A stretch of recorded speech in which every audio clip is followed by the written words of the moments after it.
कल से social media पर कुछ लोगों ने हमारे वक्तव्य को अलग तरीके से प्रस्तुत किया, जिनको पढ़कर हम, जिनको जानकर हम, जिस भूमि पर आकर, जिनके स्वराज्य गठन की स्थापना को पढ़कर हमने हिंदू राष्ट्र का संकल्प लिया, हमें दोषारोपित किया गया कि हमने उनकी अवमानना की।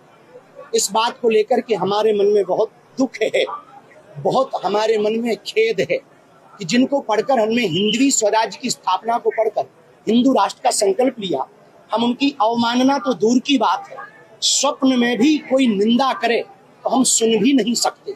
और हम तो क्या, इस देश का प्रत्येक सनातनी यदि आज जीवित है, जिंदा है, हिंदुत्व के लिए यदि वो सजग है, तो सबसे बड़ा श्रेय छत्रपति वीर शिवाजी महाराज का।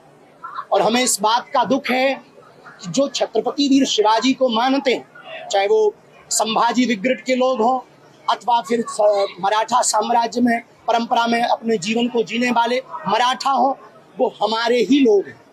हम भी छत्रपति शिवाजी को मानते और वो भी उनको ही मानते, और हम लोग आपस में खींचातानी करेंगे तो दूसरे लोगों को मौका मिलेगा।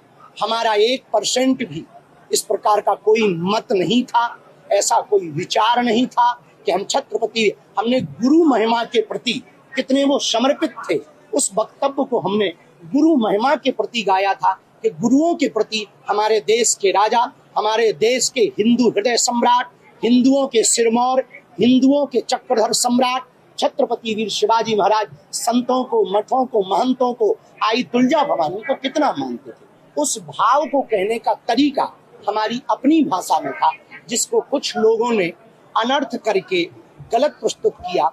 किसी को उससे ठेस पहुंचा हो तो हम उसके लिए हृदय से क्षमा प्रार्थी भी हैं, पर हम ये भी कहेंगे कि हमारी बात को अनर्गल प्रस्तुत ना किया जाए, क्योंकि हम जीते भी शिवाजी के, छत्रपति शिवाजी के लिए है, मरते भी उनके लिए है, हमारा जीवन भी उनके स्वराज्य की स्थापना के लिए है। और हम हिंदू राष्ट्र की कल्पना या विचारधारा हमने जो ली है वो उनसे ही ली है, तो हम भला स्वप्न में उनकी कैसे अवमानना कर सकते हैं। इसके बाद शेष हमारी सभी मीडिया से प्रार्थना है कि हमारे जो बयान पर अनर्गल लोग प्रस्तुतियां और टिप्पणियां कर रहे हैं, उन तक हमारी बात को जरूर पहुंचा दें कि हमारा भाव क्या था, हमारे स्वभाव में क्या है। साधु कभी किसी की निंदा नहीं कर सकता, और फिर छत्रपति वीर शिवाजी की निंदा करके भला भारत में कोई रह सकता है क्या? जिनसे हिंदवी स्वराज की स्थापना का हमने संकल्प सीखा हो, जाना हो, जिनकी वीरता को पढ़ करके हमने अपने चरित्र को, जीवन को बहुत संभाल कर चलाने का प्रयत्न किया हो, भला उनका कौन अवमानना कर सकता? इस बात को पहुंचाने की कोशिश। आसाम एवं दार्जिलिंग के चुनिंदा बागानों की चाय, प्रीमियम क्वालिटी, मेरी टी, 287 ग्रीन टी। संपर्क करें 0758222420।